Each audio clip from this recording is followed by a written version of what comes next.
What's the creepiest thing you found that was about you? I was just cleaning out my grandma's attic because she told me she'd pay me $50 if I helped her sort through boxes for a garage sale, and most of it was junk. But then I found a wooden box tucked behind a trunk, cracked along the top, and it had a faded label that said, "Things we lost." Inside was a single envelope with no stamp, only dust, and something thin inside.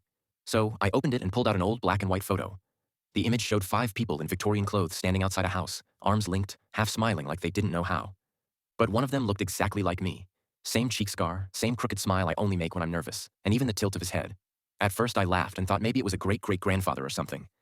But then I flipped the photo over and my heart stopped because on the back in faded ink was my full name written in my exact handwriting.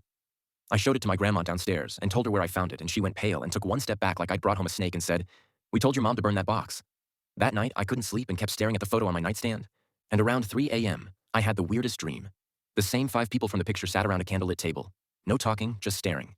Until the girl on the end turned toward me and said, "You took longer this time." I woke up drenched in sweat, and the photo was still on the nightstand. But I noticed the house in the photo had a porch with an unusual railing.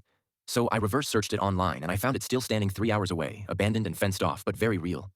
I told my grandma I was going to stay with a friend, but then drove out the next morning. The house looked wrong, like it had been waiting for me. And as I got closer, a girl my age stepped out from behind a tree, calm like she knew I'd come.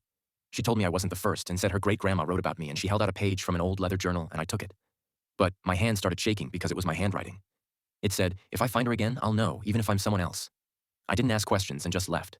But everything started unraveling fast because the next morning I woke up with mud on my feet and my phone had texts I didn't send.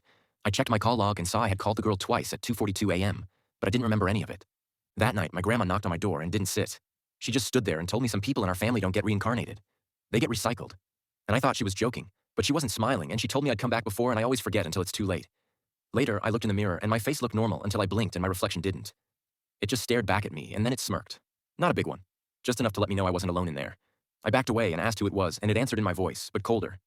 "I'm who you were supposed to be. Let me back in." I turned off the lights and ran, and the girl found me the next day and told me she'd been dreaming too, seeing pieces of another life, memories that did feel like hers. And she remembered the porch, the journal, and the name I left behind. And she kissed me. And I swear for a moment, the world blinked like we were standing somewhere else in a different time on the same porch and the same crooked smile. When I opened my eyes, everything felt wrong. And at home, the lights flickered when I walked by, and my reflection now moved slower than me. And when I checked the photo again, there were 6 people in it.